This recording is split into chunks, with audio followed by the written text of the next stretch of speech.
बिस्मिल्लाहिर्रहमानिर्रहीम। दोस्तों, रोज़ाना इस्लामी वाक़यात सुनने के लिए हमारे चैनल को सब्सक्राइब करें। प्यारे दोस्तों, आज की वीडियो में हम तज़किरा करेंगे मस्जिद अक्सा का, जो रोए ज़मीन पर खाना काबा के बाद दूसरी कदीम तरीन मस्जिद है और मस्जिद नबवी के बाद तीसरा मुक़द्दस तरीन मकाम है, जहां आज भी अल्हम्दुलिल्लाह 5 वक्ता नमाज बाजमात के अलावा जुमा व ईदैन और तरावीह, तहज्जुद, एतिकाफ़ और दर्स व तदरीस का एहतमाम है। मस्जिद अक्सा की तारीख़ क्या है? ये कब कब तामीर हुई? किसने इस मस्जिद की तामीर कराई? यहूदी इस मस्जिद पर क्यों काबिज़ होना चाहते हैं? और मस्जिद अक्सा को लेकर यहूदियों यानी इसराइल और मुसलमानों के बीच क्या तनाज़ात है? फ़लस्तीन के मुसलमानों और इसराइलियों के बीच लड़ाई की वजूहात क्या है? तमाम तर सवालात पर तफसीली बात की जाएगी, लिहाजा आपने वीडियो को स्किप नहीं करना बल्कि आखिर तक लाजमी देखना है। मेरे दोस्तों, याद रहे कि फ़लस्तीन की पाक सरज़मीन अंबिया कराम का मस्कन रहा है, इसी वजह से उसे सरज़मीन अंबिया भी कहा जाता है। उसके चप्पे चप्पे पर अंबिया कराम अलैहिस्सलाम के निशानात मौजूद हैं। गुज़श्ता कौमों के आसार यहाँ जा बजा बिखरे हुए हैं। इस खित्ते के खंडरात, यहाँ के उजड़ी हुई बस्तियाँ, वादियाँ, पहाड़ और दरिया, यानी हर शय अपने दामन में एक मुकम्मल तारीख़ छुपाए हुए हैं। मेरे प्यारे दोस्तों, याद रहे कि इस अर्द मुक़द्दस का मशहूर और क़दीम शहर बैतुल मुक़द्दस है। इसको अल-कुद्स भी कहते हैं। इस शहर अल-कुद्स में एक तारीख़ी इमारत है जो सदियों से मुख्तलिफ़ कौमों का किबला चली आती है। ये मस्जिद अक्सा और हरम शरीफ के नामों से भी मशहूर है और मस्जिद सखरा यानी सुनहरे गुंबद वाली मस्जिद भी कहलाती है। ये शहर 2 हिस्सों में मुनक़सिम है। एक पुराना शहर है, दूसरा नया शहर है। पुराने शहर के चारों तरफ ऊंची दीवारें हैं और उसी शहर में तमाम मुक़द्दस मकामात पाए जाते हैं। मेरे दोस्तों, आपको बताते चले कि मस्जिदुल हराम और मस्जिद नबवी के बाद मस्जिद अक्सा मुसलमानों के लिए तीसरा मुक़द्दस तरीन मकाम और वो मस्जिद है जिसकी जानिब सफ़र करना बाइसे बरकत है। क़िबला अव्वल की हैसियत रखने वाली मस्जिद अक्सा की सबसे बड़ी फ़जीलत यही है कि नमाज फ़र्ज़ होने के बाद 16 से 17 माह तक मुसलमान उसकी जानिब रुख करके नमाज पढ़ते रहे। यही वो मस्जिद है जहां हज़रत मोहम्मद मुस्तफ़ा सल्लल्लाहु अलैहि वसल्लम सफ़र मेराज के दौरान बुराक के ज़रिए मस्जिदुल हराम से यहाँ पहुँचे और यहाँ तमाम अनबिया की इमामत की और फिर 7वें आसमान के सफ़र पर रवाना हुए। मोहतरम नाज़रीन, मस्जिद अक्सा मशरिकी बैतुल मुक़द्दस में वाक़ है, जिस पर इसराइल का कब्ज़ा है। उसमें 5000 नमाजियों की गुंजाइश है, जबकि सिहन में भी हज़ारों अफराद फ़रीज़ाए नमाज अदा कर सकते हैं। हज़रत याकूब अलैहिस्सलाम को मस्जिद अक्सा का मेमार माना जाता है। बाद में उसकी हज़रत दाऊद अलैहिस्सलाम और उनके बाद हज़रत सुलेमान अलैहिस्सलाम ने तजदीद करवाई। ये मक्का मुकर्रमा से तकरीबन 1300 किलोमीटर के फासले पर है। बैतुल मुक़द्दस की तारीख़।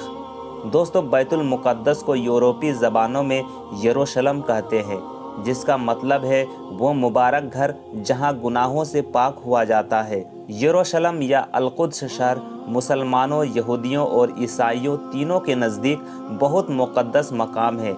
तारीख़ी शवाहिद के मुताबिक हज़रत सुलेमान अलैहिस्सलाम ने जिन्नों के ज़रिए हैकल तामीर करवाया था। उसे बनी इसराइल के नबियों का क़िबला भी करार दिया गया। हैकल तामीर करने का मकाम हज़रत दाऊद अलैहिस्सलाम ने मुंतखब किया था। उस हैकल की तामीर 7 बरस में मुकम्मल हुई और 2 लाख से ज़ायद अफराद उसकी तामीर में मुसलसल मसरूफ़ रहे। हज़रत सुलेमान के ज़माने में बैतुल मुक़द्दस अपने दौर का खूबसूरत तरीन शहर बन गया, जिसके बाइस यहाँ बड़े बड़े तजारती कारवान आने लगे। यरूशलेम दुनिया के कदीम तरीन शहरों में से एक होने के साथ साथ 3 बड़े मज़ाहिब और कौमों, मुसलमान, ईसाई और यहूदी तीनों के लिए अहमियत का बाइस है। बैतुल मुक़द्दस मुसलमानों का क़िबला अव्वल है, یہ وہ قبلہ اول ہے جہاں محمد مصطفیٰ صلی اللہ علیہ وآلہ وسلم نے تمام انبیاء کی امامت کی۔ اس وقت سے یہ مقام مسلمانوں کے لیے بے پناہ عزت اور مقام رکھتا ہے۔ حقیقت یہ ہے کہ قبلہ اول بیت المقدس صرف مسلمانوں کے لیے ہی نہیں بلکہ یہود و نصارہ سب کے لیے یکساں اہمیت کا حامل ہے۔ یہودی عقیدے کے مطابق ان کے آخری بادشاہ کا ظہور بھی یہیں سے ہوگا، جبکہ عیسائی عقیدہ کے مطابق حضرت عیسیٰ علیہ السلام کو یہیں صلیب پر چڑھایا گیا تھا۔ اسی وجہ سے عیسائی بھی اس مقام کو بہت اہمیت دیتے ہیں، جبکہ یہودیوں کے لیے یہ شہر اس لیے مقدس ہے کیونکہ ان کے مطابق یہاں سے کائنات کی تخلیق ہوئی۔ حضرت ابراہیم علیہ السلام نے اپنے بیٹے کی قربانی کی تیاری کی۔ اس کے علاوہ یہودیوں کا عظیم معبد ہیکل سلیمانی ہے جس کو حضرت سلیمان علیہ السلام نے تعمیر کیا تھا، وہ بھی یہاں موجود تھا، جس کو بابل کے بادشاہ بخت نصر نے 586 قبل مسیح میں تباہ کر دیا، لیکن اس کی بیرونی دیوار چھوڑ دی تھی۔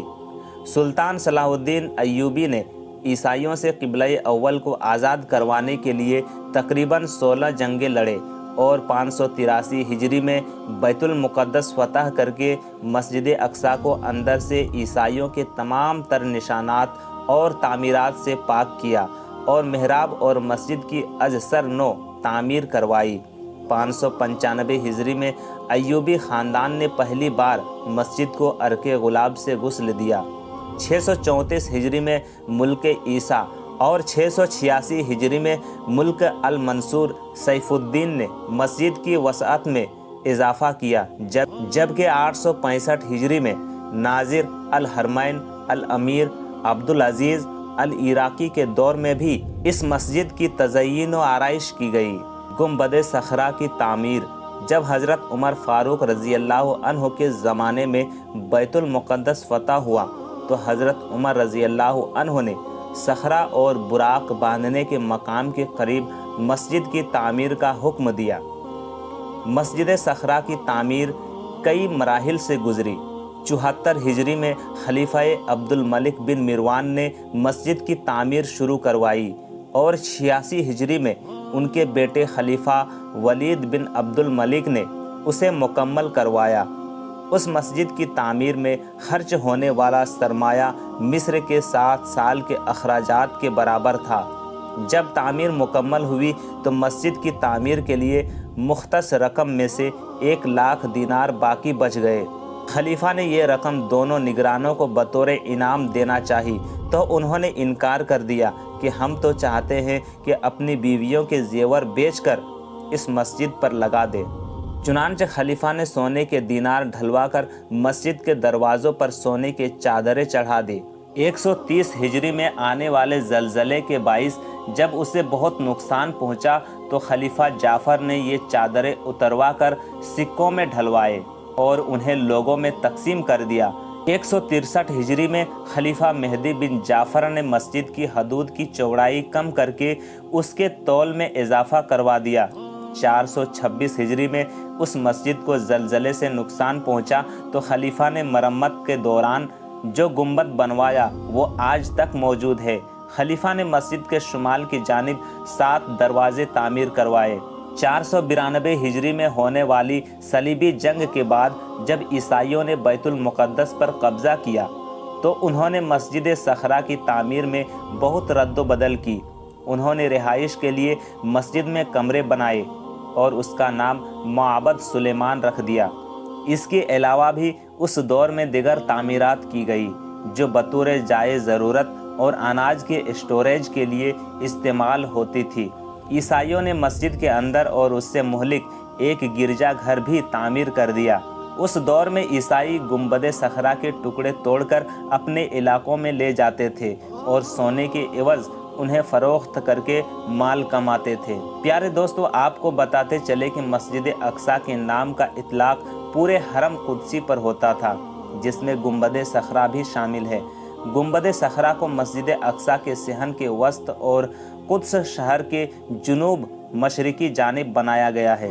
آج کل گنبد کی تصاویر منتشر ہونے کی وجہ سے اکثر مسلمان اسے ہی مسجد اقصیٰ خیال کرتے ہیں۔ हालांकि ऐसी कोई बात नहीं है, बल्कि मस्जिद अक्सा बड़े सहन के जनूबी हिस्सा में वाक़ है, जबकि ये गुंबद सखरा सहन के वस्त में ऊंची जगह पर मौजूद है। 969 हिजरी से 1341 हिजरी तक मस्जिद अक्सा और कुबा सखरा खिलाफत उस्मानिया के ज़ेर इंतज़ाम रहे और गाहे बगाहे उसकी तामीर में रद्द बदल किया जाता रहा। 1945 हिजरी में यहूदियों ने मस्जिद में बम फेंके, जिसकी वजह से बाब औसत गिर गया और गुंबद को बहुत नुकसान पहुंचा। 1967 ईस्वी में यहूदियों ने गुंबद के बाद मस्जिद को और ज़्यादा नुकसान पहुंचाया। 1969 ईस्वी में मस्जिद अक्सा में आतिशदगी का खौफनाक हादसा रूनुमा हुआ।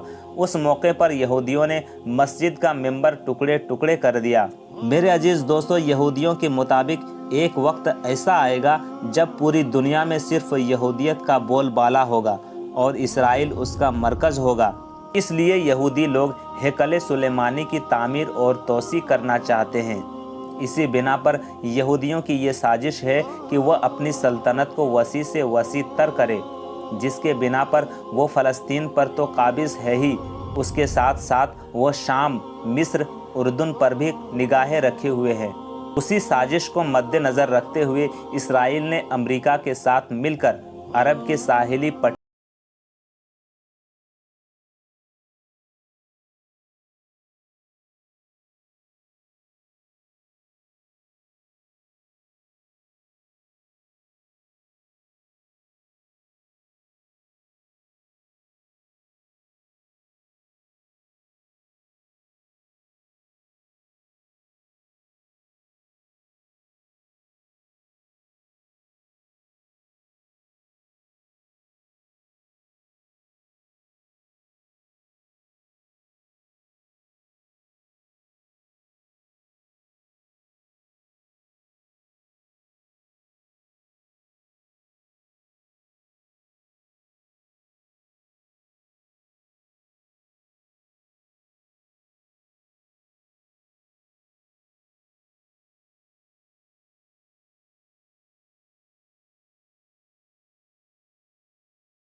बरतानिया इस वक्त की सूयत, यूनान और हालिया रूस समेत दिगर बड़े ममालिक ने सिहोनी रियासत के क़याम में अहम किरदार अदा किया। आज ये इसराइली हुक्मरान ताकत के बलबूते पर फ़लस्तीनियों पर जुल्म ढा रहे हैं। नीज़ मुसलमानों के क़िबला अव्वल मस्जिद अक्सा और दिगर इस्लामी तामीरात को शहीद करके तीसरा हैकल बनाने का ख्वाब देख रहे हैं।